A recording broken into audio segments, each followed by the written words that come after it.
प्रभूचा गौरव असो आता आणि सदा सर्वदा. God is good all the time. कशा आहेत, बरे आहेत का? हा, प्रभू मध्ये सगळे आनंदित आहेत का? आनंदित आहेत का? हा आहेत. ब्रेकफास्ट भरपूर झाला का? रिपोर्ट मोठाचं काम व्यवस्थित झालं मग आपण अर्धा तास झालेला आहे. आता मी आलेला आहे. मी काल बोललो मी पुन्हा तसं उद्या संध्याकाळपर्यंत तर कशाला आलाय मी आल्या त्यांची अपेक्षा आहे. तू बोला. कलसीकरास पत्र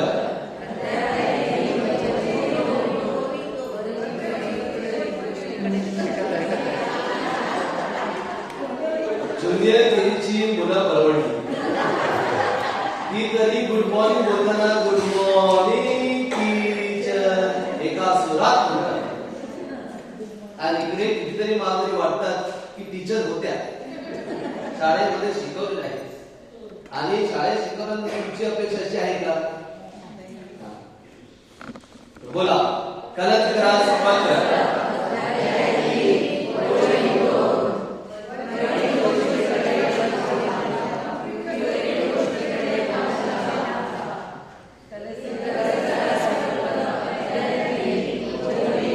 सगळ्यांनी बोलायचं आहे.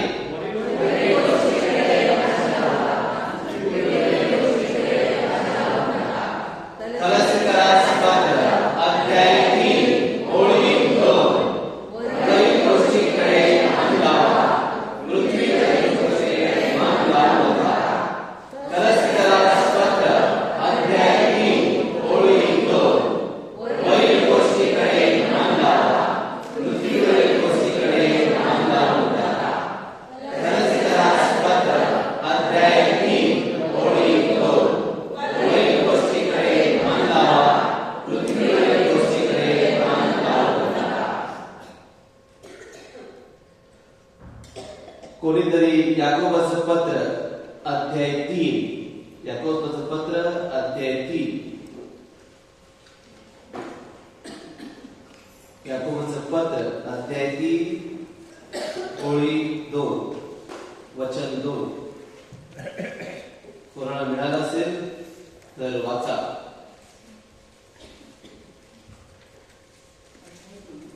याकोबाचं पत्र अध्याय 3 वचन 2 ओळी 2. आपण सगळे पुष्कळ चुका करीतो. कोणी जर बोलल्या चुकत नाही तर तो मनुष्य पूर्ण होईल. तो सर्व शरीराने हयात देण्यास समर्थ आहे. वाचत जा. घोड्यांनी आपल्या खयात राहावे म्हणून आपण त्यांच्या तोंडात लगाम घातला. तर त्यांचे सर्व शरीर आपण फिरवितो. कारवेळी पहा, ती एवढी मोठी असतात व प्रचंड वाऱ्याने ओढली जात असतात. तरी सुकांतराची इच्छा असते तिकडे ती अगदी लहानशा सुकांताने फिरवली जातात. तशीच जीवही लहानसा अवयव असून मोठ्या गोष्टीची कुशाकी मारते पहा. लहानशी आत एवढ्या मोठ्या रानाला पेटविते. जीभ ही आग आहे, ती अनितीची भुवन आहे. आपल्या अवयवात सर्व शरीर अमंगळ करणारा अवयव जीभ आहे. ती सृष्टीची चक्र पेटविणारी आणि नरकाने पेटविलेली अशी आहे. श्वापरे, पक्षी, सरपटणारे प्राणी व समुद्रातील जीव ह्या प्रत्येकाचा स्वभाव मनुष्य स्वभावाला वश होत आहे आणि झाला आहे. परंतु मनुष्यापैकी कोणीही जिभेला वश करावयास समर्थ नाही. ती शांतीरहित असून दुष्ट आहे व प्राणघातक विषाने भरलेली आहे. याकोबाचं पत्र अध्याय 3 ओळी 2 पासून आपल्या मननचिंतनासाठी मी सोडलेलं आहे. आपल्या मननचिंतनासाठी मी सोडलेलं आहे. तुम्ही वाचा. मी कालपासून का सांगत आहे की आपल्याला थोडं शांत राहायला शिकलं पाहिजे. का मी सांगत आहे याचे सर्व तुम्हाला सारांश या याकोबाचं पत्र अध्याय 3 ओळी 2 पासून तुम्हाला मिळेल.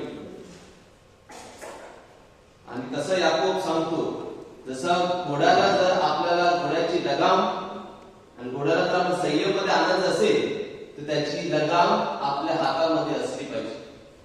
एखादा तारवाला जर दिशा द्यायची असेल तर तो तारव म्हणजे सुकरार म्हणजे तो कोळी, त्या कोळीच्या हातामध्ये ती दोरी असली पाहिजे आणि मगच तारव जी आहे ती एका दिशेने जाते.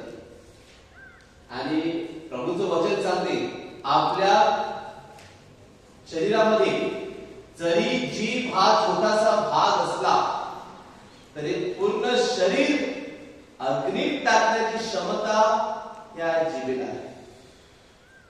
आपले जीवन नाही परंतु इतरांचं जीवन देखील अग्नीत टाकण्याची क्षमता ह्या जिभेमध्ये आहे. म्हणूनच ज्या माणसाला जिभेवर कंट्रोल नाही किंवा ज्या माणसाला त्याच्या स्वतःच्या जिभेवर ताबा नाही म्हणजे स्वतःच्याच जीवनावरचा ताबा नाही. समजलं? ज्या माणसाला आपल्या स्वतःच्या जिभेवरच ताबा नाही त्या माणसाला स्वतःच्या जीवनावर सुद्धा ताबा घेता येत नाही. If you don't learn to control your tongue, you cannot be able to control anything in your life. म्हणूनच शांत राहणं,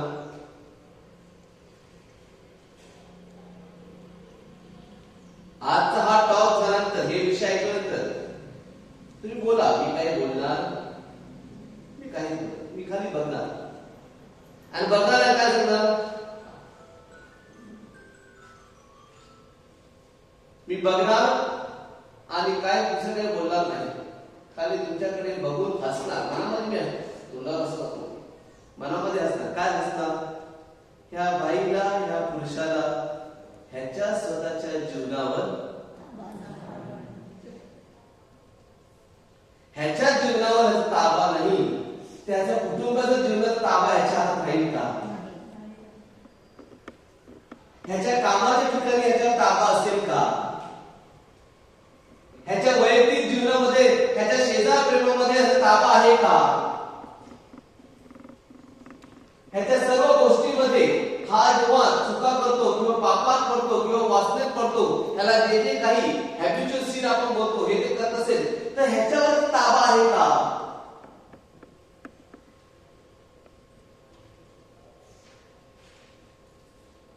जर ह्याच अवयव ह्याच्या ताब्यात नसेल तर दुसऱ्याला काय ताब्यात ठेवणार?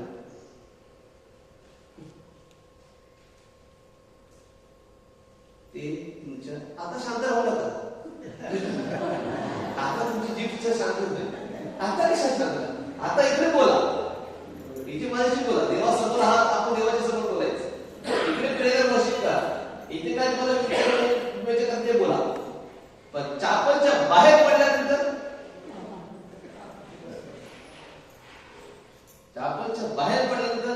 मग मला माहिती आहे सुरुवातीला तुम्हाला कठीण जाईल कारण आपल्याला याची सवय जिभेला कीड काहीतरी पाहिजे जिभेला. त्यामुळे ती सवय आहे. कारण कार्बोरेट संस्था जी आहे ती आम्हाला आम्ही पण जेव्हा पहिलं वर्ष दुसरं वर्ष जेव्हा केलं तेव्हा आम्हाला पण खूप कठीण गेलं. पण त्यानंतर आम्हाला या शांततेची सवय पडली आणि मग दुसरं एक जग आमच्या दृष्टीस पडलं.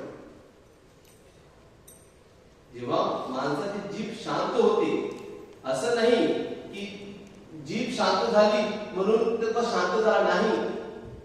बाह्य जग शांत होते पण आतमध्ये अजून एक गॅलेक्सी आहे आतमध्ये अजून एक काय बोलतात त्याला जग आहे. ते जग त्याचं बाहेर येईल.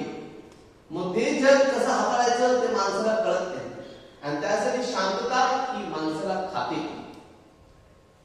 सहन होत नाही. एखाद्या कैद्याला जर शिक्षा द्यायची असेल त्याला आपण कारागृहात टाकतो, आयसोलेशन बोलतो, आणि तो 4 भिंतीमध्ये राहतो.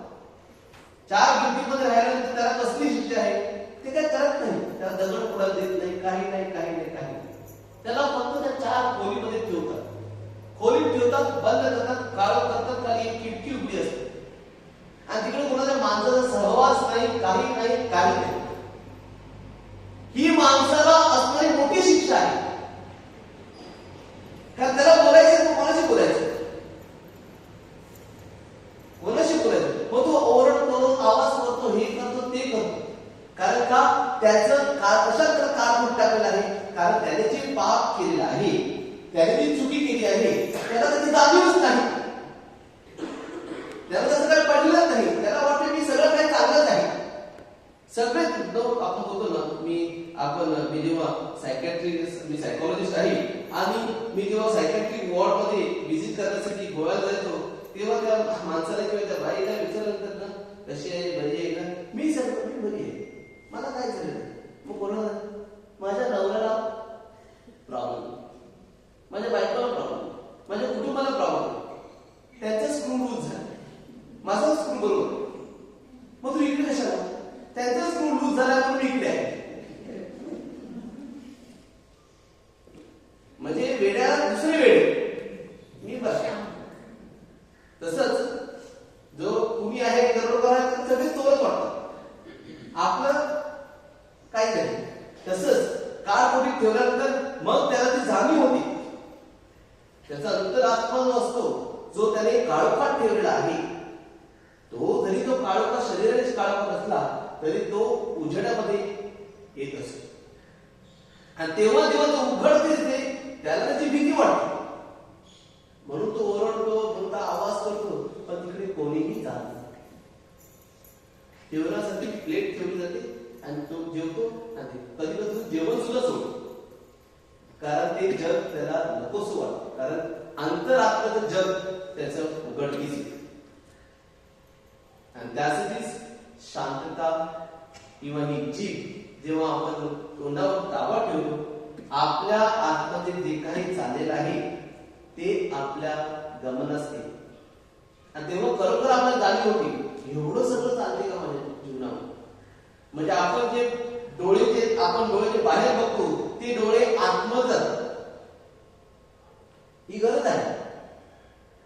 नाहीतर आपण कुठे आहोत, काय करतो ह्याचं भान राहणार नाही. If there is no introspection, if there is no reflection, जर त्या गोष्टीची आपल्याला जाणीव नाही, आपल्याला अवगाहन नाही, त्याला आपण काय करत आहोत काय नाही याची जाणीव नाही, ती जाणीव होण्यासाठी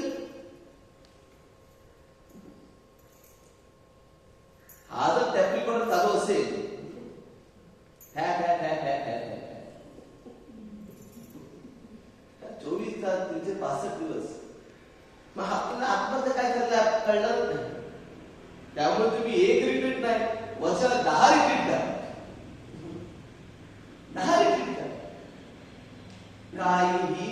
काहीही आतमध्ये फरक पडणार. कारण जिभेवर ताप. त्यामुळे हे लक्षात घ्या, माझा टॉक काही जिभेवरचा नाही, परंतु दुसरा आहे. अनुवाद 30 19 ते 20. Deuteronomy chapter 30 verse 19 onwards. अनुवाद 30 19 ते 20.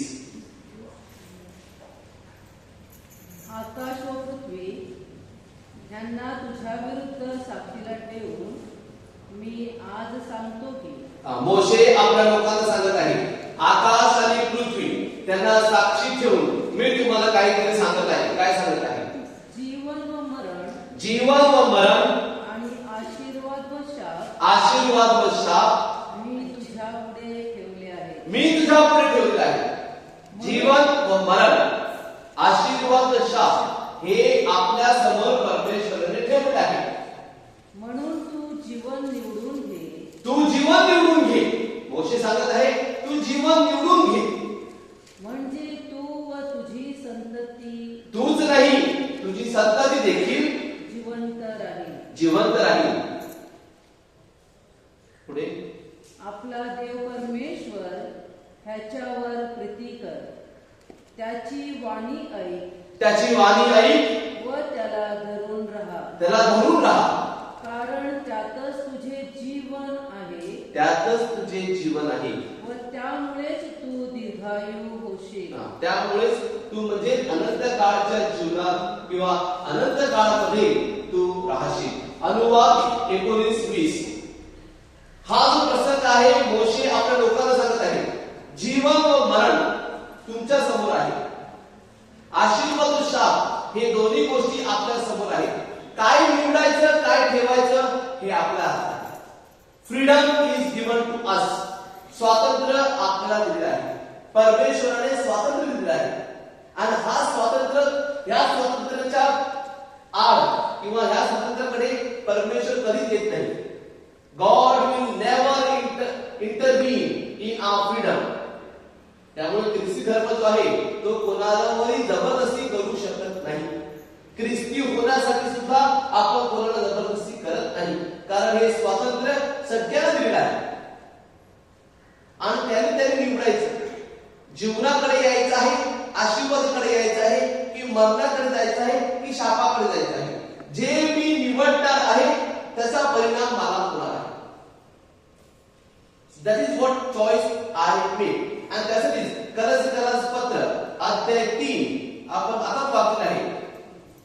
स्वर्गाकडील गोष्टीकडे मन लावा, पृथ्वीकडील गोष्टीकडे मन लावू नका. तेच पत्र आपल्याला अध्याय 3 ओळी 5 मध्ये काय सांगते? कुठल्या आहेत त्या पृथ्वीवरच्या गोष्टी? अध्याय 3 ओळी 5. तर पृथ्वीवरील तुमचे अवयव म्हणजे जार कर्म, अमंगळपणा, कामवासना, कुवासना व लोभ ह्याला मूर्तीपूजा म्हणावी. हे जिवे मारा, त्यामुळे देवाचा कोप होतो. तुम्ही पूर्वी त्या वासनात जगत होता तेव्हा त्यामध्ये तुम्ही चालत होता. परंतु आता क्रोध, संताप, दुष्टपण, निंदा व मुखाने शिवीगाळ करणे ही सर्व आपणापासून दूर करा. ह्या ज्या गोष्टी आहेत कलश पत्र तुम्हाला टाइम मिळाला तो वाचा. 3:5 ह्या गोष्टी ज्या आहेत त्या पृथ्वीवरील गोष्टी आहेत. ह्या आपल्याला जीवनाकडे नेत नाही. हे मी सांगत नाही, संत पौल आपल्या लोकांना सांगत आहे आणि आपल्याला सुद्धा सांगत आहे. ज्या माणसाच्या जीवनामध्ये ह्या गोष्टी आहेत त्या जीवनाकडे आपण कधीच नेणार नाही. ते आपण नाशच करणार. परत त्याच पत्रामध्ये अध्याय 3 ओळी 12 मध्ये आपल्याला कुठल्या गोष्टी स्वर्गाकडे मिळणार आहे त्या पण दिलेल्या आहेत. तेव्हा तुम्ही देवाचे पवित्र व प्रिय असे निवडलेले लोक आहात. म्हणून करुणायुक्त हृदय, ममता, सौम्यता, दीनता, सहनशीलता ही धारण करा. जर आपल्याला आपलं पाऊल जर मार्ग आपला स्वर्गाकडे चाललेला आहे तर दोन गोष्टी आपल्याला पुढे ठेवल्या आहेत.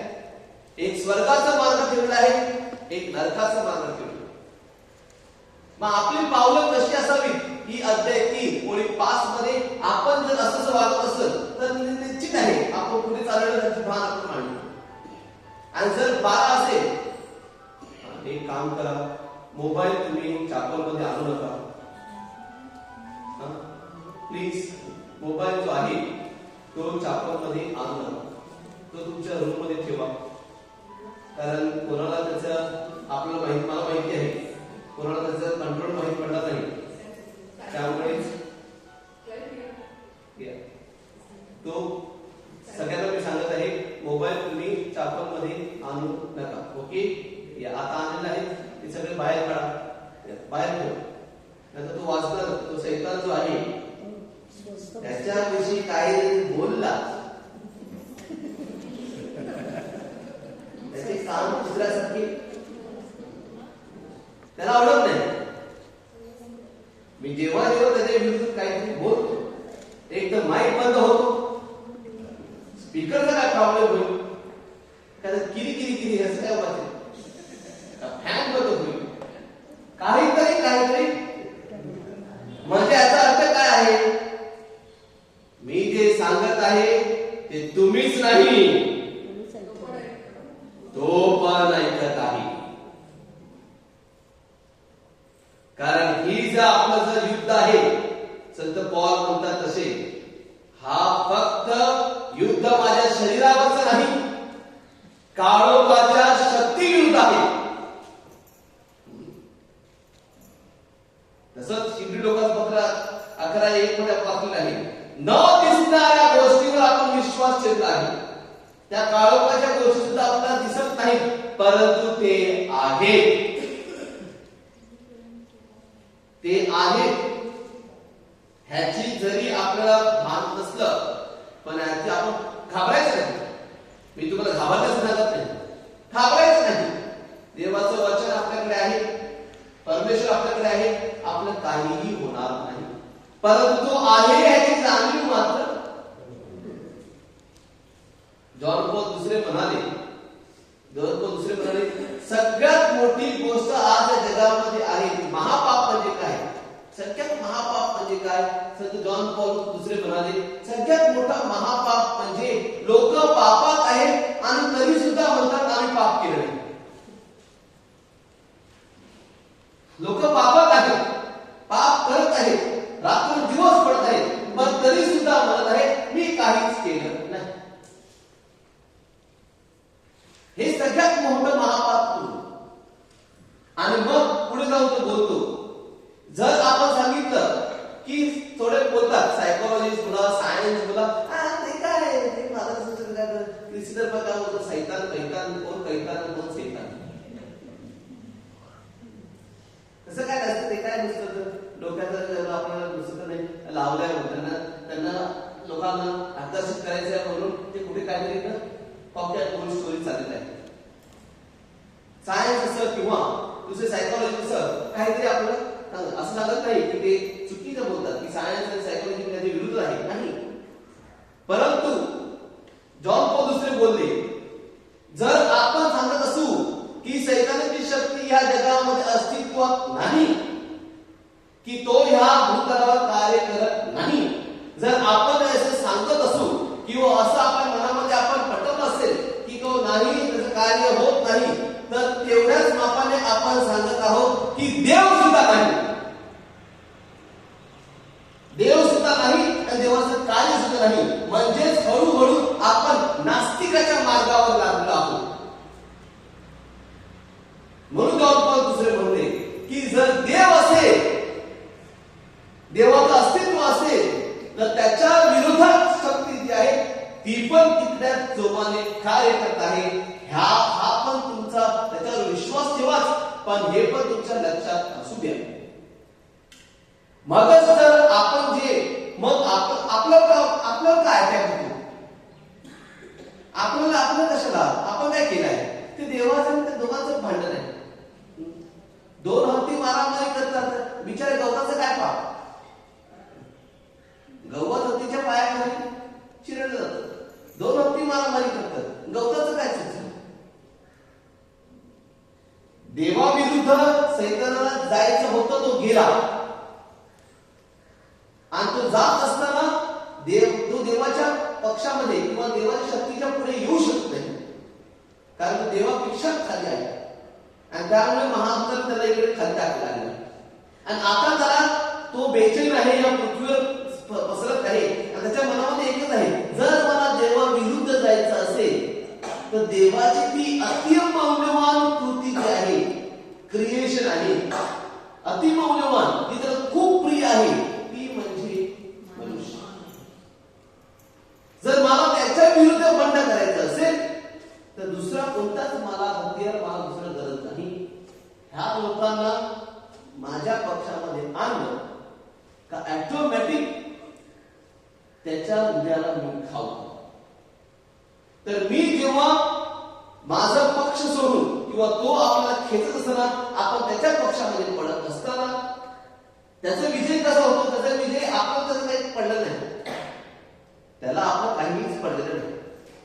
त्याला फक्त पडलेलं आहे त्याचं की त्याच्या हृदयाला कसा मला घाव करता येईल, कसं त्याला अजून नीट दाखवता येईल. आणि कसं दाखवणार? जेव्हा तुला आणि मला पापाच्या धुरांकडे टाकून आपण त्याच्यामध्ये पडल्यावर, आपण कितपत पडल्यावर आणि आपण त्याने देवाविरुद्ध केल्यावर, आपण देवाविरुद्ध झाल्यावर तो आनंद.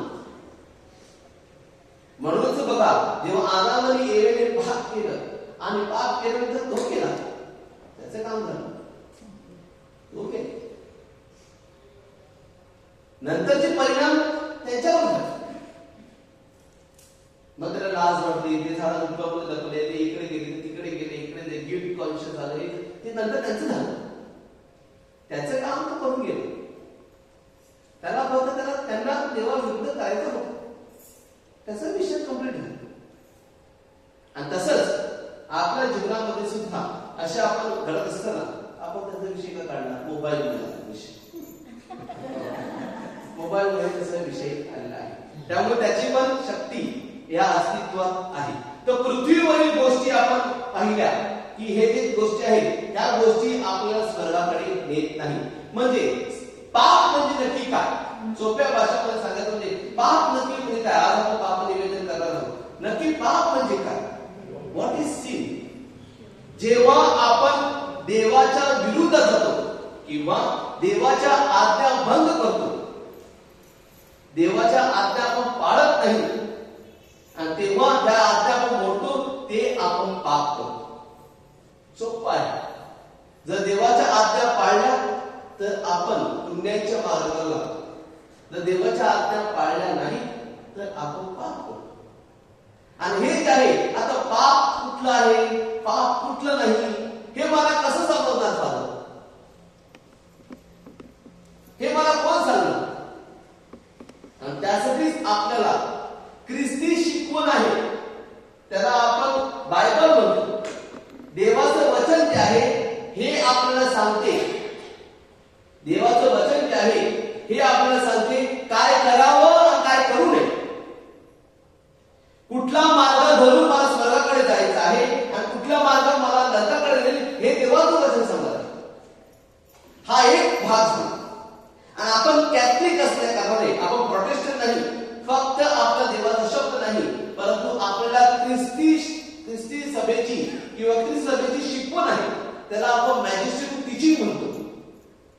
ती catechism of the Catholic church, CCC आपण बोलतो त्याला.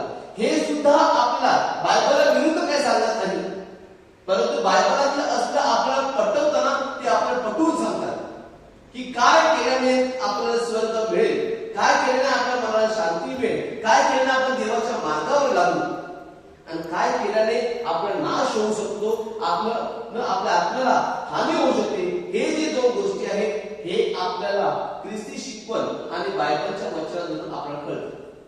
त्याला आपण कॉन्शियस बोलतो, अंतःस्करण बोलतो, अंतरात्मा बोलतो. आवाज येतो, मधून आवाज येतो की मी जे काही करत आहे हे चुकीचं आहे, मी जे काही वागत आहे हे चुकीचं आहे.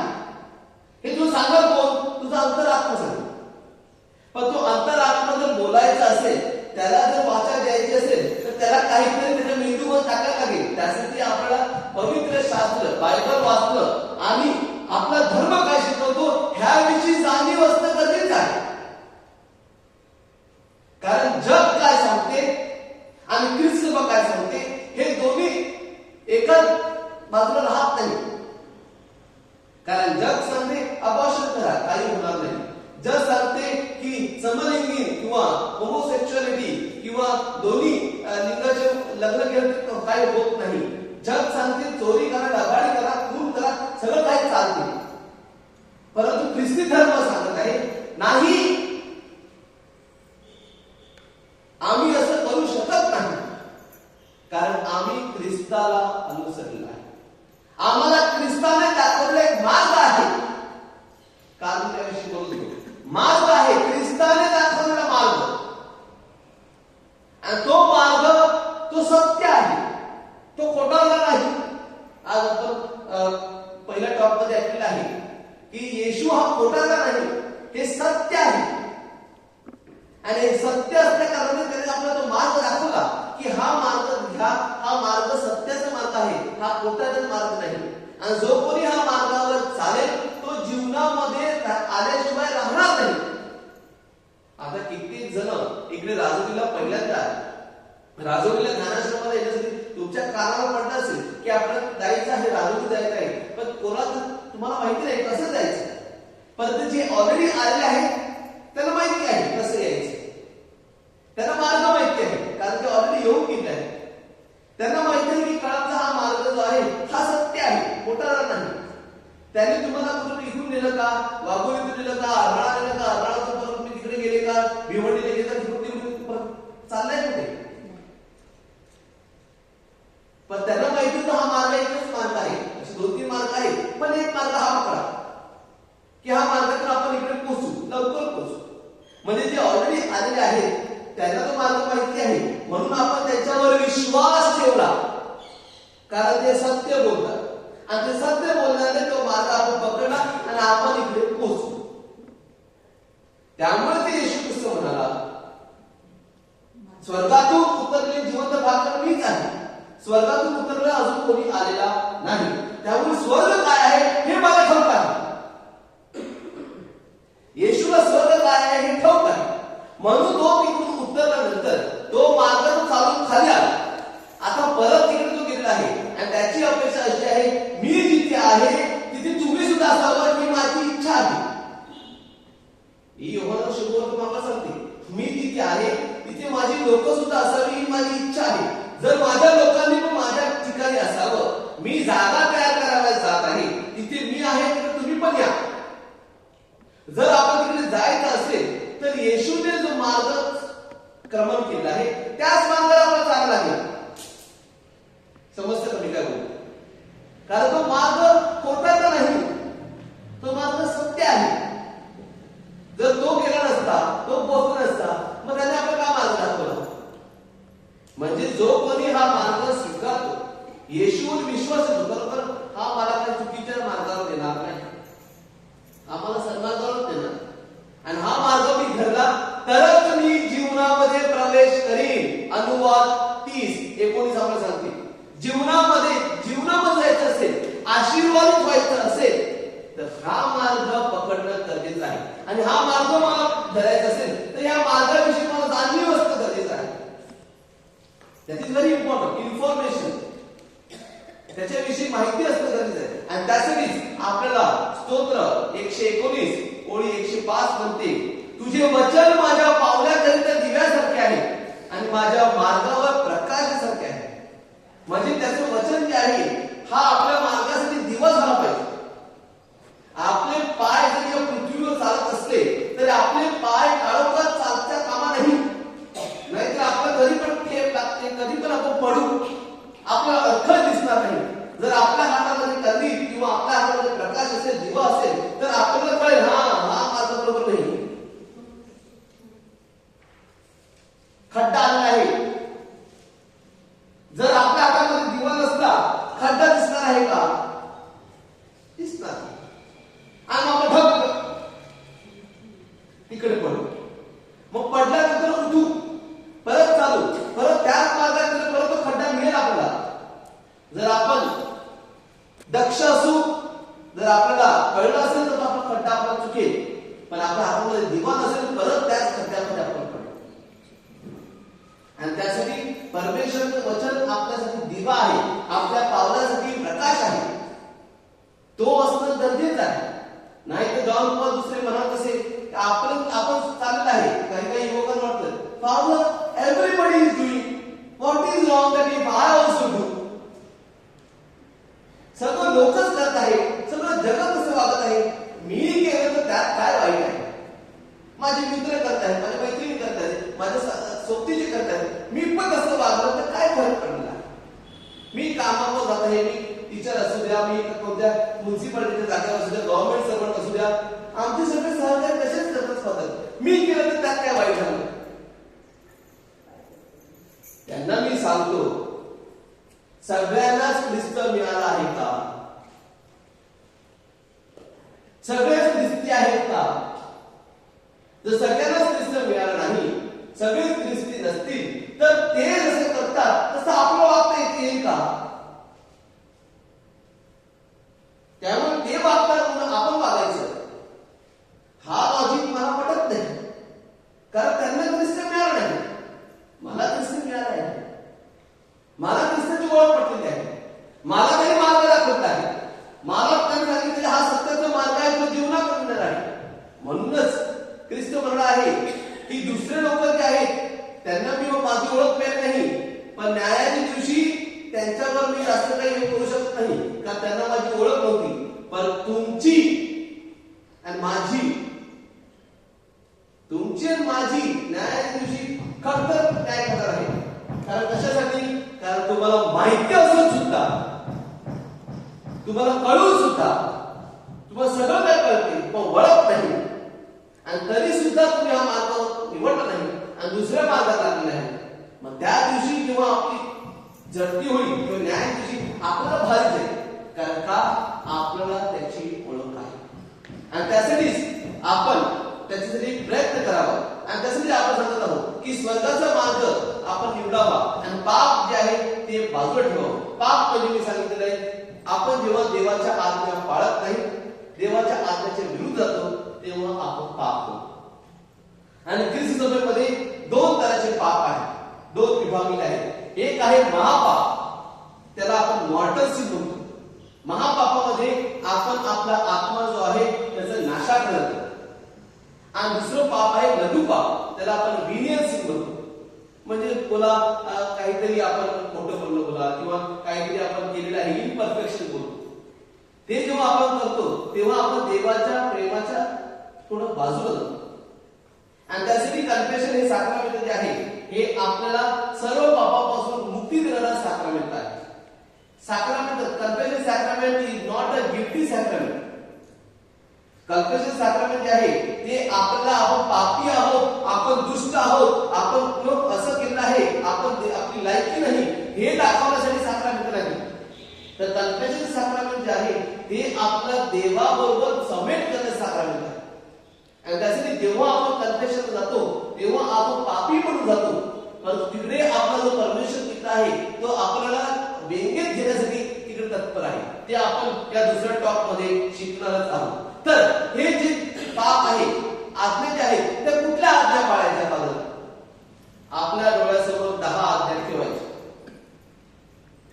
आपल्या डोळ्यासमोर 10 आज्ञा ठेवायच्या आणि 10 आज्ञा ठेवून आपण बघायचं की या 10 आज्ञा ज्या आहेत ह्या मी महापापामध्ये केल्या आहेत का की लघु पापामध्ये केल्या आहेत? दोन तऱ्हेचे पाप होऊ शकतात. महापाप म्हणजे काय? Direct violation of the commandment, म्हणजे मी डायरेक्टली ते कमांडमेंट मोडतो, ती आज्ञा मी मोडत आहे, तेव्हा मी महापाप करत आहे. परंतु ती माझ्या हातून डायरेक्टली काही मोडत नाही, पण इनडायरेक्टली त्याचा गैरवापर होतो, तेव्हा मी लघु पाप करतो. आणि त्यासाठी ते पण कन्फेशन करणं गरजेचं आहे. उदाहरण द्यायचं, 10 नियम आपण सविस्तरपणे आपण त्याच्यावर मननचिंतन करूया. कारण तुम्ही कन्फेशन सॅक्रमेंटला जाणार आहात. पहिली आज्ञा कोणती? मूर्ती पूजा करू नकोस. तुला एकच देव आहे, त्या व्यतिरिक्त तुला देव नाही. तुला एकच देव आहे आणि त्या व्यतिरिक्त देव नाही. केव्हा मी डायरेक्ट किंवा केव्हा मी महापाप करतो? जेव्हा मी माझ्या देवाला दुसऱ्या देवाविरुद्ध करतो किंवा माझ्या देवाला दुसऱ्या देवाच्या जागेवर ठेवतो. मग तुम्ही कुठल्या टेम्पल मध्ये बोला किंवा मस्जिद मध्ये बोला की कोणतं मध्ये इकडे जायला सांगितलंय, तिकडे जायला सांगितलंय, इकडे जा तिकडे जा, असं जर तुम्ही केलं असेल तर तुम्ही डायरेक्ट कमांडमेंट मोडलेली आहे. आणि तेव्हा तुम्हाला कन्फेशन करणं गरजेचं आहे की फादर, मला कोणी असं सांगितलं होतं, तिकडे मी गेला होतो, असं झालं तसं झालं, काय झालं असेल ते तुम्ही सांगा. कारण आपण ते महापाप केलं आहे. कारण देवाला आपण दुसऱ्या देवावर आपण त्याची तुलना केली आहे आणि त्यासाठी त्याच्या विरुद्ध जातो. हे झालं डायरेक्ट. मग तुम्हाला मनचिंतन करा, कुठे तुमच्या हात कसं काय कुठलं असेल. मग लघु पाप कसं होऊ शकते? लघु पाप म्हणजे इम्परफेक्शन. इम्परफेक्शन म्हणजे माझा वेळ जो आहे माझ्या देवाला देण्यासाठी मी तत्पर नव्हतो, आणि माझा वेळ जो आहे तो माझ्या मोबाईलच्या पाठी लागलेला आहे. म्हणजे मी काय केलं आहे, देवाचा वेळ मोबाईलला दिला आहे, आणि म्हणजेच मोबाईलला माझं देव केलं आहे. माझी संपत्ती माझी देव झालेली आहे, माझं करिअर माझं देव झालेलं आहे, माझं टॅलेंट माझं ऍक्टिव्हिटी माझे देव झालेले आहे. आणि त्यासाठी आता संडे स्कूलला मुलांना पाठवलं थोडी खर्च होते. नाही माझं त्यांना कराटे क्लास आहे, त्यांना ट्युशन आहे, त्यांना हे आहे, त्यांना ते आहे, त्यांना स्विमिंगला जायचं आहे, त्यांना इकडे जायचं आहे, त्यांना तिकडे जायचं आहे. संडे एकच दिवस मिळतो. म्हणजे आपला देव जो आहे तो अशा ह्या ऍक्टिव्हिटीज मध्ये आपण बदलत चालत आहोत. मग आमच्या मुलांनी शिकायचं नाही का? शिका ना, तोही बंद केलं. पण त्यांना धर्म द्यायचं नाही का? त्या धर्माचे शिक्षण द्यायचं नाही का? मग नंतर 24-25 वर्ष किंवा 15 वर्ष 16 वर्ष तुमची मुलं तुमचं ऐकत नाही, मग तुम्ही धर्मगुरू कशा करायला येतात? जेव्हा आम्ही बोललो तेव्हा तुम्ही ऐकलं नाही. आता ते तुमचं ऐकत नाही, तुम्ही आमच्याकडे कशा येतात? कारण जेव्हा माती घडवायची होती तेव्हा घडली नाही. आता घडून पडतं झालं, असं वाकडं पडतं झालं आहे. आता त्या वाकड्या पडतं करायचं काय? करायचं काय? त्यामुळेच जे आपलं गरजेचं आहे, आपल्याला गरज आहे ते करा. जागतिक गोष्टी आपल्याला गरजेचं सांगत नाही ते करू नका, करा. त्याला पण आपण पाहिजे, त्याला आपण जगत आहे. परंतु देव प्रायोरिटी पहिली, ही प्रायोरिटी दुसरी. म्हणजे पहिली आपल्याला आपली समज नाही. दुसरं, देवाचं नाव विनाकारण घेऊ नका. देवाचं नाव विनाकारण घेणं म्हणजे काय? जेव्हा तो नाव विनाकारण जेव्हा आम्ही घेतो, जेव्हा आपण सत्य नाही, आपण जे बोलत आहोत ते सत्य नाही, किंवा आपण जे गोष्टी करतो ते सत्य नाही, परंतु आपण देवाला साक्षी ठेवतो. आणि आपण बोलतो गॉड प्रॉमिस, हे प्रॉमिस, ते प्रॉमिस, म्हणजे मी खोटं बोलतो आणि देवा शपथ घेतो. तेव्हा आपण देवाचं नाव विनाकारण घेतो. जर मी सत्य सांगत आहे, मी जे सांगत आहे ते सत्य आहे, आणि ही बायको किंवा हा माझा नवरा किंवा ही माझी कर्मचारी ऐकत नाही, तेव्हा मी देवाला साक्षी ठेवतो की मी देवा शपथ सांगतो मी खरं बोलत आहे. तेव्हा तुम्ही ती दुसरी आज्ञा बोलत नाही, कारण देव सत्य आहे. तुम्ही सत्य बोलत आहात आणि देवाचं सत्य तुम्ही प्रकट करत आहात, तेव्हा ती आज्ञा काही मोडली जात नाही. परंतु तू खोटं बोलत आहेस, तुझ्या अंतर आपल्याला माहिती आहे तू चोरी केली आहेस, पण तरी सुद्धा तू देवाला साक्षी ठेवतोस, ही आज्ञा तू बोलत आहेस. समजलं? आता कधी कधी मला प्रश्न विचारतो, मग फादर मी दिवसातून कधी कधी देवाचं नाव घेते, Jesus I trust you, Jesus Jesus बोलत रे, मदर तेरेसाचं नाव घेते, मग देवाचं नाव मी विनाकारण घेते का? नाही, तू देवाचं नाव विनाकारण घेत नाही. तू देवाच्या सानिध्यात राहण्यासाठी प्रयत्न करते, देवाला तू आठवण करते. It is good, that is good. जेव्हा आपण देवाला आठवतो, देवाला आठवण्याला आपल्याला आठवण्याची गरज आहे. दिवसातून आपण त्याला अनेक वेळेला आठवलं पाहिजे की माझा देव माझ्या बरोबर आहे.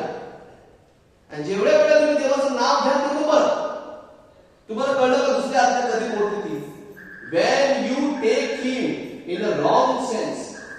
तुम्ही केलेलं आहे आणि त्याला तुम्ही साक्ष ठेवता, त्याचं नाव घेऊन तुम्ही तुम्हाला जे कार्य तुम्ही करता, तेव्हा त्याचं नाव विनाकारण घेतलं जातं. तिसरी आज्ञा, रविवार पवित्र व्हा. जर आपण रविवारचा मिसाळ टाळलेला असेल, डायरेक्ट व्हायोलेशन होतं. मला झोपायचं आहे ना म्हणून मी शनिवारची मिसाळ घेतली. शनिवारची मिसाळ तुमच्यासाठी नाही, मुलांसाठी होती. परंतु चर्च काय आहे? एक आई आहे, माता आहे, म्हणून काय करते? समजून घेते. समजून घेते असा अर्थ नाही की तिचं गैरफायदा करावा. आई समजून घेते म्हणून तिचा गैरफायदा घ्यायचा का? ऊस गोड लागला म्हणून मुळा सगळं खायचं का? त्यासाठी चर्चने प्राधान्य दिलेले आहे. पण आता काय झालं आहे? शनिवारी गर्दी खूप झालेली आहे. कारण काय? रविवारी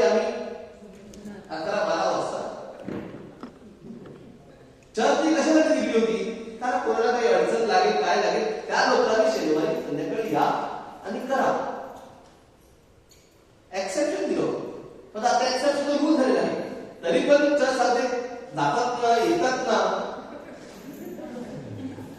येतात तरी ना, ते तरी बंद करतात, ते पण यायचे, येतात तरी ना, येऊ दे. परंतु ते पण नाही आता होत. शनिवारी येऊन लग्न आहे, शनिवारी येऊन लग्न आहे, रविवारी लग्न आहे, मग जायचं कुठे, यायचं कुठे? आणि त्यासाठी मेकअप मला केवढा टाइम, साड्या नेसला केवढा टाइम, टाइम केवढा लागते, मॅचिंग झालं पाहिजे, सगळं झालं पाहिजे. मग हे जे सगळं आपलं आठवडे चाललेलं आहे, मग तो रविवारचा केला. आणि आता असं झालेलं आहे, कोविड नंतर ऑनलाईन मास्क, आपण त्याविषयी आपण बोलत आहोत. ऑनलाईन मास्क टच प्रॉब्लेम देत नाही. रविवार पवित्र आपला पाळलाच पाहिजे, गेलंच पाहिजे तिकडे. मी जे वयस्कर आहेत त्यांना मी बोलत नाही, त्यांना होत नसेल त्यांच्यासाठी तुम्ही करा, ऑनलाईन करा. महिन्यातून एकदा तुम्हाला कम्युनिटी चर्च तसे मिळत आहे, ते तुमच्यासाठी प्रावधान केलेलं आहे. पण ज्यांचे हात पाय माझ्यासारखे मजबूत आहेत त्यांना चर्च सांगत आहे, तुम्ही इस्रायलसाठी तुम्हाला तो डोकं करता येतो, पण तुमच्या देवाच्या पायाला तुम्हाला चढता येत नाही का? तिकडे तुम्हाला हात पाय गळतात तुमचे, पण इस्रायलला तो ताबडतोब चढत येतो, टेकत टेकत तुम्ही जाता. पण चर्च एवढंच आहे, तेव्हा तुम्हाला आठवण होते की माझ्या कंबरमध्ये पाय हे झाले, ते तर तुम्हाला आठवण येतं. मग असं होतं असेल, मग कुठेतरी आपली तिसरी आज्ञा आपण मोडत आहोत. हे जर डायरेक्ट व्हायोलेशन, इनडायरेक्ट व्हायोलेशन कसं होऊ शकते? इनडायरेक्ट म्हणजे कसं आपण डायरेक्ट मोडत नाही, पण आपण ती आपल्या हातून चूक होऊ शकते. मी नेहमी सांगतो, जेव्हा आपण चर्च मध्ये येतो, चर्च मध्ये आल्यानंतर आपली नजर पहिली कुठे पडते? खोटं बोलू, आज तुमचं नाही म्हणून खोटं बोलत नाही.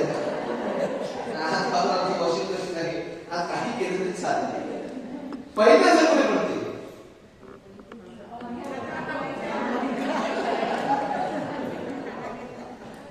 आता खरं बोला, देवळात घरा पहिली नजर कुठे पडते?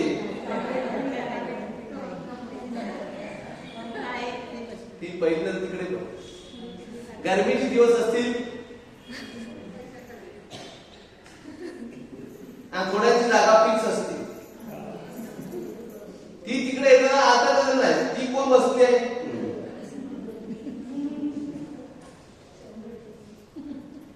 मग तिकडून तिच्या मनामध्ये जो गुरु गुरु गुरु गुरु गुरु गुरु गुरु झाला, तर तिकडे जो पोषीपर्यंत तुझा जो प्रेशर जो आहे, तिथे बोलून करत नाही,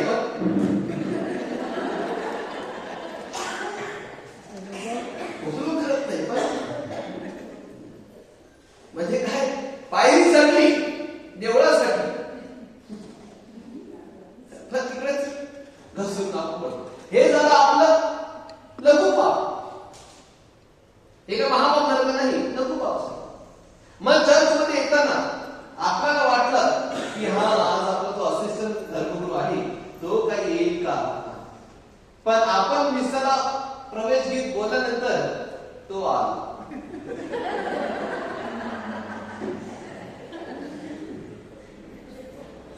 असिस्टंट कुठे गेले? आज 4 रविवार जरी घरीच लावलाय, ते दुसरी गेली तरी कुठे? त्यांना मिळत पण नाही, आणि त्याला राजा आहे नाही, याला राजा नाही.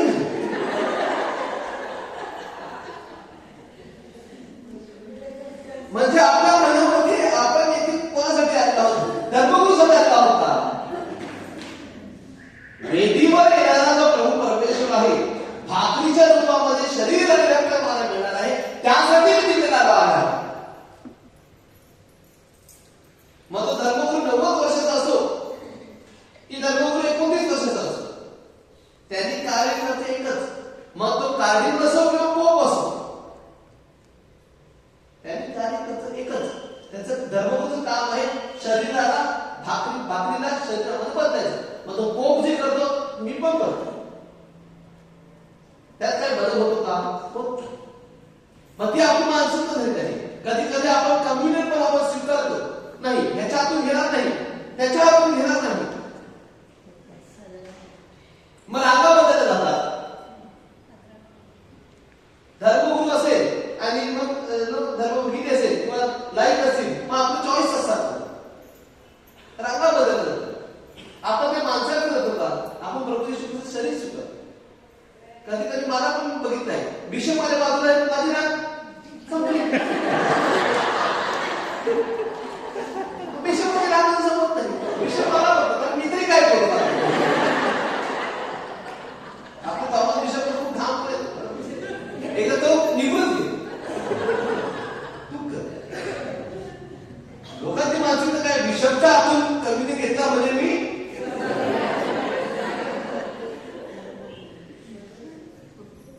हे झालं तिसरं. आता तुम्हाला असतात पण कन्फेशन तुम्ही रडा की असं मी केलेलं आहे. मग ते क्वायर मध्ये खूप असे उदाहरण आहेत. मग ते क्वायर बोला, मग देवळातली कामं बोला की देवळामध्ये आपण काही पण करतो माझ्या नावासाठी करत आहे का, माझ्या गौरवासाठी करत आहे का? सगळ्यात डेंजर जागा जी चर्च मध्ये ती क्वायर आहे. सगळ्यात डेंजर जागा इकडेच असतं मारलं. कशासाठी माहिती सगळ्यांना वाटते की लता मंगेशकर, सगळ्यांना वाटत, मला पण वाटत, पण आज त्यांचा आवाज ऐकल्यानंतर मला वाटत नाही मी कुठे आहे. सगळ्यांनाच वाटत, सगळ्यांनाच माहित पाहिजे. म्हणजे आपण काय करत आहोत काय नाही ह्याचा आपल्याला भान आहे का? म्हणजे आपण कुठेतरी आपली आध्यात्मिक जी आहे ती पोकळीत आहे, कुठेतरी अजून खाली गेली नाही. त्यामुळे आपण लघु पाप करतात.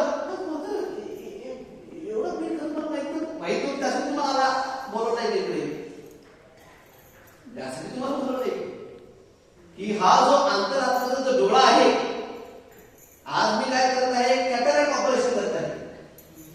कॅटरॅक्ट ऑपरेशन म्हणजे काय, डोळ्यावर मोतीबिंदू येतो. मोतीबिंदू आपल्याला दिसत नाही, डोळा आहे पण डॉक्टर काय करतो, कॅटरॅक्टचं ऑपरेशन करतो. कॅटरॅक्टचं ऑपरेशन केल्यानंतर आपलं सगळं काही तसं मी डॉक्टर आहे. मी डॉक्टर, कॅटरॅक्ट झालाय ते अजून पण तुम्हाला दिसत नव्हतं, आता तरी तुम्हाला दिसलं पाहिजे. आणि त्यासाठी ही झाली तिसरी आज्ञा. चौथी आज्ञा कुठली आहे? आई वडिलांना मान. आई वडिलांना आपण डायरेक्ट व्हायोलेशन करू शकतो. आपल्याला माहिती आहे की आपण जाणून बुजून आपल्या आई वडिलांचा आपण मान केला असेल, त्यांचा अपमान केला असेल, आपल्या हिमतीने ताकदीने सर्व काही शक्य होतं तरी सुद्धा आपण त्यांना वृद्धाश्रमामध्ये टाकलं असेल की आपल्याला आपलंच पडलेलं आहे, त्यांचं काही पडलेलं नाही. अशा जर घटना घडत असतील आणि किंबहुना आपल्या हातून अशा महाकृत्य घडलेले आहेत की त्यांना आपण त्याचं जीवन नकोसं केलं असेल, तर तेव्हा सुद्धा आपल्या हातून हा पाप करत असतो. लघु पाप करते ते म्हणजे आई वडील आहेत त्यांना आपण वेळ देत नाही. मात्र आई वडील आहेत, मी आई वडील सांगत नाही, सासू सासऱ्यांना पण सांगतो, ते पण आई वडिलांच्या जाग्यावर आहे. आणि त्यासाठी त्यांना जर आपण किंवा माझी आई माझ्या बाबा सर्वश्रेष्ठ आहे, सासू सासरे माझे सर्वश्रेष्ठ नाही, ते माझ्या नवऱ्याचे आई वडील आहेत, हे जर भेदभाव झाला असेल तर कुठेतरी आपण ही चौथी आज्ञा सुद्धा त्याला सुद्धा आपण कुऱ्हाड लावतो. सहावी आज्ञा कुठली आहे? खून करू. जर आपण डायरेक्ट व्हायोलेशन कधी होईल, जेव्हा आपण कोणाचं मर्डर केलं असेल, खून केलं असेल, तर आपण जर आपला घडलेलं असेल तर हे महापाप होते. आणि ह्या महापापामध्ये आपल्याला जज सांगत असते की अबॉर्शनचं पाप आहे हे पण महापापामध्ये घडलेलं आहे. परंतु जर तुम्ही पुंसार झालेला असाल तर त्या पुंसाराची परत एकदा पुंसार करण्याची गरज नाही, कारण ते पाप तुटलेलं आहे. त्यामुळे त्याला तुम्हाला काय करायची गरज नाही. परंतु हे झालं महापाप. परंतु लघुपाप कसं करू शकते? खून करू नको. जेव्हा मी दुसऱ्याची निंदा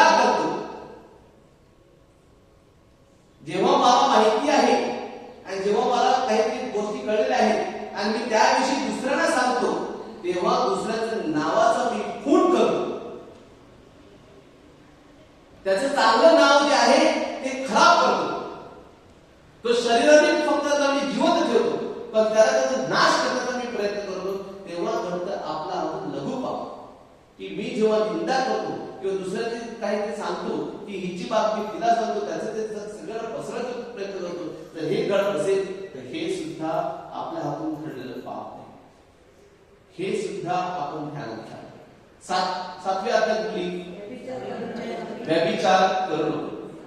जेव्हा आपण लग्नाच्या साखरापेटामध्ये नवरा नवरी किंवा बायको आणि स्त्री, बायको आणि पुरुष आणि स्त्री आणि पुरुष दोघं एकत्र असतात आणि तुमच्या लग्नाच्या साखरापेटा विरुद्ध किंवा लग्नाच्या साखरापेटाच्या बाहेर काही तुमचे अनैतिक संबंध असतील, म्हणजे पुरुषाबरोबर स्त्री बरोबर बोला, जर असं घडलेलं असेल आणि तुमचं संसार झालेला असेल तर ह्याचं संसार करणं गरजेचं आहे. कारण तुम्ही लग्नाच्या साखरापेटाच्या विरुद्धात गेला आणि त्यासाठी कन्फेशन करणं गरजेचं आहे. कन्फेशन केलं असेल तर ते सांगायची काही गरज नाही. लघुपाप कसं घडू शकते? लघुपाप असं घडू शकते की लग्नाचा साखरापेटा आहे आणि याच्या व्यतिरिक्त सुद्धा माझ्या मनामध्ये, माझ्या ध्यानामध्ये दुसरी स्त्री घुळत असते, दुसरा पुरुष घुळत असते, तेव्हा मी त्याला अनैतिक रीतीने बघत असतो किंवा काहीतरी करत असतो, तेव्हा हे लघुपाप घडू शकतो. आता इंटरनेटचं जमाना आलेला आहे, मोबाईल आपल्या हातामध्ये आहे, मोबाईलच्या द्वारे अनेक असे लघुपाप आपल्या हातून घडत असतात. मग ते फोटोग्राफीचं असू द्या, मग ते झालेले व्हिडिओ असू द्या, पिक्चर असू द्या, असे जेव्हा घडत असतात तेव्हा त्याचं पण कन्फेशन झालं पाहिजे. असं समजू नका की आपण 4 भिंतीमध्ये आहोत, 4 खोलीमध्ये आहोत, कोणी मला बघत नाही. माझ्याला पण तेच वाटते, मी दूध पिते, मला कोण बघत नाही. पण सकाळी उठलं तर आपण म्हणत नाही का बाजूला आली होती, पण तिला वाटते की ती दूध पिऊन गेली, मला कोण बघितलं नाही. तसं आपल्या मनामध्ये पण असू शकते, 4 भिंतीमध्ये आहे, मला पण बघते, पण तिकडे बसलेला आहे तो बरोबर सगळं काही बघत आहे. म्हणूनच देवाची भीती ह्यामध्ये असणं गरजेचं आहे. आध्यात्मिक जीवनामध्ये देवाची भीती सुद्धा असणं गरजेचं आहे की माझ्यावरती सुद्धा अजून एक कोणतरी आहे, तो मला बघत आहे. आणि त्यामुळे हे जे आपले लैंगिक पाप जे आहे ते सुद्धा आपल्या लघु पापामध्ये येत असतील तर त्याचं सुद्धा कन्फेशन होणं गरजेचं आहे. 8वी आज्ञा कुठली आहे?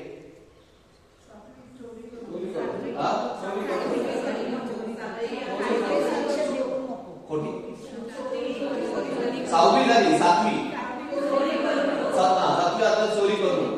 डायरेक्ट व्हायोलेशन म्हणजे काय? जेव्हा तुझं नाही ते दुसऱ्याचं आहे, ते तू चोरला असेल तर ते महापापामध्ये घडलेलं आहे. महापाप कधी घडते? जेव्हा त्या चोरलेल्या गोष्टीबद्दल तुला त्याचं हानी झालं असेल आणि त्यासाठी त्यांना खूप असं भयंकर हानी झालेलं आहे आणि तुझ्यामुळे त्याचं जीवन नरकासारखं झालेलं आहे आणि त्याच्यामुळे त्याचं जीवनात शांती हरवली असेल तर ते महापापामध्ये घडते. आपल्यामध्ये आता आपल्या वसईमध्ये काय चाललेलं आहे? माझी जागा नाही, ती माझी जागा नाही, पण तरी सुद्धा मी त्या जागेवर क्लेम करत आहे.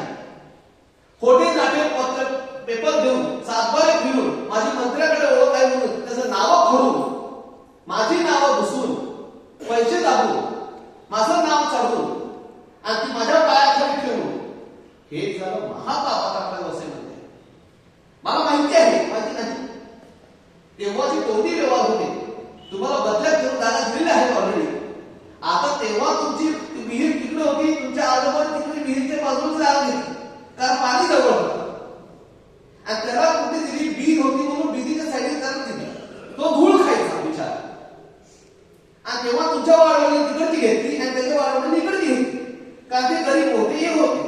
पण कालांतराने 25 वर्षाने ते बीजीचा महामार्ग होईल, रस्ता होईल, ते तुमच्या आजोबाने बघितलं नाही. आता तो रस्त्यावर आला म्हणून माझ्या वडिलांनी जी जागा दिलेली आहे ती आमची जागा आहे, तुमची जागा विहिरी साईडला आहे, हे सांगून होईल का? तिसरी पिढी जी आहे, तिसरी पिढी बोलते नाही नाही नाही, आम्हाला काय, आमच्या वाडवडिलांनी काय केलेलं आहे आम्हाला माहित नाही. कसं माहित नाही? हे तुमची वाढ किंवा तुमच्या कुटुंबामध्ये होते, कधीच सांगितलं नाही. मला पटत नाही. सांगत नाही का की आमचा तोंडी व्यवहार झाला होता. मी आज 4थी पिढी आहे. माझ्या आजीने मला सांगितलं आहे की आमची जागा कुठे होती, कुठे बदली करून घेतली आहे. मामा माहिती असून सुद्धा की आमची गरज होती, आमच्या गरजेला ते आम्ही बदली करून घेतलेली आहे. एवढं माहिती असून सुद्धा आता 4थी पिढी बोलेल की आम्हाला माहिती नाही, पेपरवर आमचं नाव आहे, त्याचं नाव नाही. म्हणजे हे कुठेतरी आपण ही आपण आपल्याला बोलत आहोत. पण याचं भान आहे का अवश्यकांना? कुठल्या धर्मग्रामामध्ये तरी देवळाला दिलेली जागा पण आता तुम्हाला माहिती आहे. हातात मध्ये विचार मला माहिती आहे कुठे काय झालं. मी काय खोटं बोलत, मी खोटं बोलतो ते चालत आहे आपल्याला. मग असं घडत असताना म्हणजे काय, जॉन पॉल बोलत तेच खरं, पापात आहे पाप नाही असं झालेलं आहे. हे जर घडत असेल आणि हे माझ्या कुटुंबामध्ये घडलेलं असेल आणि मी ह्याला कारणीभूत असेल, माझ्या हातून घडलेलं असेल, तर ह्याचं कन्फेशन करणं, प्रायश्चित्त करणं गरजेचं आहे. आणि माझ्या हातून जर दुरुस्ती करायचं काम होईल तर मी करण्याचा प्रयत्न करेन. कधी कधी भाव बहिणीमध्ये भांडणं जाग्यावर आणि मग तिचा हिस्सा याचा हिस्सा आणि हे सगळे गोंधळ आपण चाललं आहे. कुठेतरी आपण कळलं पाहिजे. आणि हे झालं चोरी करू नको. लघु पाप होऊ शकते, दुसऱ्याचं नाव चोरणं, दुसऱ्याने केलेलं सगळं काही मी केलेलं आहे सांगणं. सूर्याने चांगली चपाती केली आहे, सासू बोलते मी केली, किंवा सासूने चांगलं इंधन केलं, सून बोलते मी केलं. ही लघु पाप. ज्याचं श्रेय आहे त्याचं श्रेय त्याला द्या. बायकोने केलं तर बायकोचं श्रेय बायकोला द्या, नवऱ्याने केलं तर नवऱ्याचं श्रेय नवऱ्याला द्या, मुलांनी केलं तर मुलाचं श्रेय मुलांना द्या, आई वडिलांनी केलं तर आई वडिलांचं श्रेय आई वडिलांना द्या. दुसऱ्याचं श्रेय घेऊ आहेत माणसं आपल्या समाजामध्ये की श्रेय घेण्यासाठी पुढे येतात. म्हणजे कुठेतरी आपण हे चोरी करत आहोत. 8वं पाप खोटी साक्ष देऊ नये. खोटी साक्षाबद्दल सुद्धा कोर्टामध्ये बोला किंवा आपल्या जमिनीच्या साक्षी बोला किंवा आपल्याला माहिती आहे जे गावकरी आहेत त्यांना सगळं काही माहिती आहे हे जे घडलेलं आहे हे चुकीचं आहे. आणि जेव्हा मला बोलायचं होतं तेव्हा मी बोललो नाही. मला काय पडलेलं आहे, मला काय पडलेलं आहे, त्यांच्यामध्ये मी का पडालो, त्यांच्यामध्ये बघून घेते. परंतु जर ते तुम्हाला विचारत असतील की माझे वडिलांना मरण पावले आहेत, माझे आई मरण पावलेले आहे, आम्हाला माहिती नाही किंवा आम्ही परदेशी होतो, आमचे असे आहेत, तुम्हाला काय माहिती आहे का आम्हाला सांगा. जर तुम्हाला खरोखर काय माहिती असेल, सत्य माहिती असेल की तुझ्या आई तुझ्या वडिलांनी अशी केलं होतं, हे असं आम्हाला माहिती आहे, मग ती साक्ष देणं हे गरजेचं आहे. कारण तिथे आपण साक्ष देणं शांती प्रस्थापित होऊ शकते, अशांती प्रस्थापित करण्याचं काम नाही. तर मी करत आहे का की मी खाली मजा बघतो. आणि त्यासाठी हे पाप सुद्धा आपण केलं असेल तर ह्याविषयी सुद्धा आपल्याला पश्चाताप करणं गरजेचं आहे. आणि 9वं आणि 10वं पाप परस्त्रीचा लोभ धरू नको, परत धनाचा लोभ धरू नको. जे तुझ्याकडे आहे त्याच्यामध्ये संतुष्ट राहा. जे तुझ्याकडे नाही किंवा दुसऱ्याकडे असेल तर त्याच्यावरती तू लोभ धरू नकोस. आणि लोभ धरणारे की त्यांच्याकडे आहे म्हणून त्यांचं मी कधी कधी दुसऱ्या नजरेने बघते की कधी कधी ना आपल्याकडे व्हायचं की ना त्यांचं शेत आहे, आता शेताकडे सगळी गेली, त्यांचं शेत आहे पण माझी गाय आहे तिकडेच बांधली आहे, त्यांचं सगळं खाऊन दिली. हा परधनाचा परत त्यांचा लोभ आहे. नाही, लोभापोटी आपण असे कृत्य जर केले असतील त्याचं सुद्धा आपण काय केलं पाहिजे की पश्चाताप केला पाहिजे. जेव्हा परत स्त्रीचा लोभ कसा होऊ शकतो, परत पुरुषाचा लोभ कसा होऊ शकतो, त्याचं नवरा बघणार एवढा आहे बरा आहे, माझा बघणं, त्याची बायको बघणार, माझी बघ नाही. म्हणजे कुठेतरी आपण तुलना केली. कधी कधी आपण मुलामध्ये पण तुलना करतो, त्यांची मुलं बघ, माझी मुलं बघ. मग कुठेतरी आपण तुलनेच्या पापामध्ये सुद्धा पडलो असतील तर ह्या पापा सुद्धा आपण पश्चाताप केला पाहिजे. आणि मग शेवटचा टप्पा जो आहे, आपण पापाची क्षमा का मागावी, का आपण धर्मगुरूकडे जावं, ते आपल्याला माहिती आहे. आपण धर्मगुरू जातो, आपण पापाची क्षमा केली होती, का आपण जावं, का मी पापाची कबुली द्यावी. मी एकच तुम्हाला सांगतो, पाप जे आहे, पापाचे जे आहे, का आपण कबूल द्यावी, का आपण कन्फेशन करावं. आपण जर बघितलं, सूर्य जो असतो तो 24 तास 365 दिवस तो चमकत राहतो, तो आकाशामध्ये असतो, त्याची ऊर्जा काहीच कमी होत नाही, 365 दिवस असतो. पण पावसाळ्यामध्ये काय होते, काळे ढग आल्यामुळे सूर्याची किरण जी आहे ते आपल्यापर्यंत पोहोचत. याचा अर्थ असा आहे का सूर्य नाही, सूर्य आहे. पण जेव्हा तो काळा ढग निघून जातो त्या सूर्याची प्रकाशाची किरण आपल्यापर्यंत पोहोचत असते. कधी कधी आपल्या आध्यात्मिक जीवनामध्ये सुद्धा असंच घडू शकते. कधी कधी आपल्या आध्यात्मिक जीवनामध्ये अशाच काही गोष्टी असू शकतात की जी काळे ढग आहेत ते आपल्या अवतीभोवती आपण त्यांना एंटरटेनमेंट करतो, ठेवलेले आहे. ते काळे ढग काढण्याचा आपण प्रयत्न कधी केलेला नाही. मग आपण विचार करतो, माझ्या प्रार्थना देव ऐकत नाही, मी एवढं प्रार्थना केली आहे, मी इकडे जाते, मी तिकडे जाते, मी माझा देव ऐकत नाही.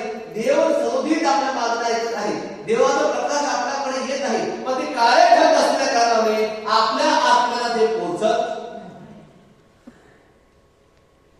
मग जेव्हा ते काळे ढग निघतात तेव्हा ती किरण आपल्यापर्यंत पोहोचतात आणि तेव्हाच आपल्याला कृपेमध्ये वागण्यासाठी, कृपेमध्ये जगण्यासाठी आपल्याला सहाय्य होते. आणि त्यासाठी कन्फेशन का करावं. कधी कधी युथ किंवा मला प्रश्न करतात, का करावं कन्फेशन. कन्फेशन ह्याच्यासाठी करावं की हे काळे ढग जेणेकरून निघून जावे आणि परमेश्वरची किरण जी आहे, परमेश्वरची कृपा जी आहे ती माझ्यापर्यंत यावी. त्यासाठी हा प्रयत्न.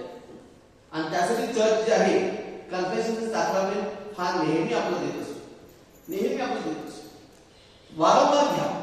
क्रिसमसला आणि फक्त दिव्यताच नाही, क्रिसमसला किंवा गुड फ्रायडे तर नाही, उपास काळात नाही, पण वर्षातून तुम्हाला कधी वाटलं तरी तुम्ही कन्फेशनला जाऊ शकता. एक काळ होता आपल्याकडे धर्मगुरू कुंसाराला बसायचे.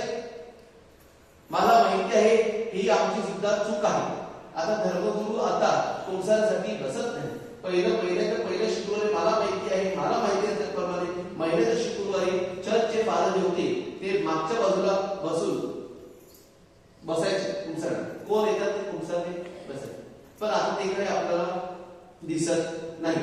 मी त्यांची काही न्याय निवाडा करण्यासाठी आलेला नाही, परंतु आम्ही इकडे आहोत. कारण संस्था इकडे आहे, दुसरे रिलीजियस हाऊस इकडे आहे. तुम्ही कधीही वाटलं तुम्ही जाऊ शकता. अपॉइंटमेंट घ्या आणि करा. तुम्हाला तुमच्या धर्मगुरूच्या फादरांकडे जायचं असेल, अपॉइंटमेंट घ्या. आता धर्मगुरू कमी असल्या कारण त्याचा कामाचा व्याप वाढलेला आहे. तुम्हाला वाटत असेल अपॉइंटमेंट घ्या. तुम्ही कन्फेशनची अपॉइंटमेंट घेतल्यानंतर त्यांनी नाही ऐकलं असेल तर तुम्ही मला सांगा.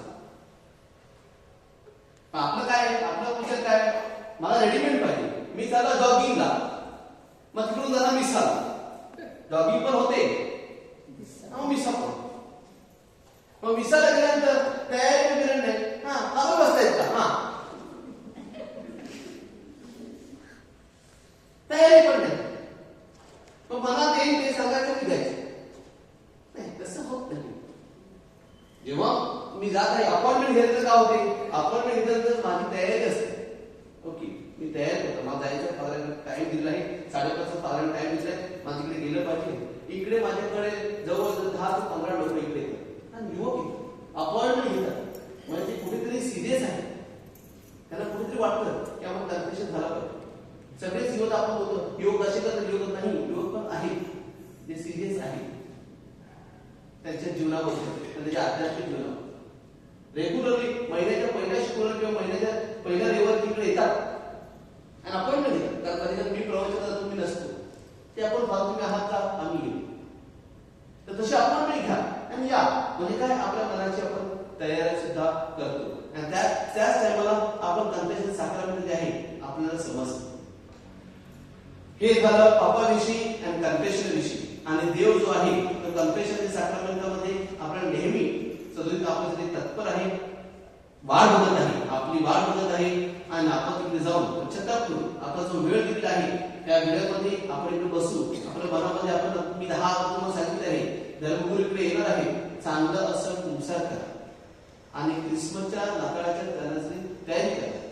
आता चर्चमध्ये सुद्धा अशी एवढी अनाउन्समेंट होती, पण मी पण देवळावर जातो पुंसासाठी. किती लोक येतात? 4, 5, 10, 15. आम्ही तिकडे मच्छर मारतो. कारण कोणीच नाही. आपल्या वसल्याची प्रथा नाही. पण आम्ही गोव्याला बघितलं आहे, बँगलोरला बघितलं आहे, लाईन लागते. आमच्या मर्गावच्या मराठीमध्ये आता 10 दिवसामध्ये ऑलरेडी आम्हाला अपॉइंटमेंट आलेले आहे. आम्ही जाऊ शकतो का रिट्रीट आहे. 10-15 फादर्स सकाळी 9ला जे बसते आहेत ते दुपारी 2 कधी वाजतात. 5 मिनिटं पण हालायला टाईम. मग परत 3 वाजता होते. मग रात्री 8 कधी वाजतात. 8ला थांबते पण थांबत नाही ना. 9 होतात, 9:30 होतात. कारण कोण येत राहत. कारण लाईट येऊ लागली. कारण गोव्याला आणि बँगलोरची प्रथा आहे. त्याला आपल्याकडे ती प्रथा होती, पण आपल्याला विसर पडत आहे. गरज भाजत आहे. पण ती प्रथा परत कोळीवाड्यामध्ये आपल्या पश्चिम महाराष्ट्र कुटुंबामध्ये किंवा अरुणाचल किल्ल्यावर ती प्रथा अजून जिवंत आहे. तिकडे पण अशाच राहता लागला असतात. आपल्याकडे तिथे बरमपूरला कारण मँगलोर गोवन आहेत. 8 फादर आम्ही बसले होते बरमपूरला 2 दिवसासाठी. 8 फादर्स. आणि तिकडे बघायचं गर्दी. कारण मला माहिती ते मँगलोर आहे, गोवाच आहे. पण मी आकाशाला गेलो तर फादर नको 2 फादर बस. मी सांगितलं 5,000 लोकांना 2 फादर बस का फादर? फादर इकडे कोण येत नाही. फादर इकडे कोणच येत. म्हणजे याचा अर्थ काय? आता नंदाखाली आहे, एवढं मोठं देऊळ आहे, कोण जाणार आहे क्रिसमस? देवळाकडे एवढी ओरडा आरडा होते, कोण जाते का? कारण का पापात आहोत, पण पापाची जाणीव नाही, क्षमता आहे. स्वर्गाकडे आपले नयन लागले नाही, पृथ्वीवर आहे. आणि यासाठी आपण याची काळजी घ्यावी. रिट्रीट याच्या नात्याने ऍटलिस्ट हे 75 लोक जे आले आहेत, ऍटलिस्ट ह्यांनी आता जरी ऐकलं तरी ह्यांनी निश्चय करावा की खरोखरच मला साक्रामेंटची गरज आहे. महिन्याच्या पहिल्या शुक्रवारी का होईना, की पहिल्या शनिवारी किंवा रविवारी, की कधी मला 2 महिन्याला किंवा 1 महिन्याला टाइम मिळाला तर मी कन्फेशनला जाईन. वाट बघणार नाही.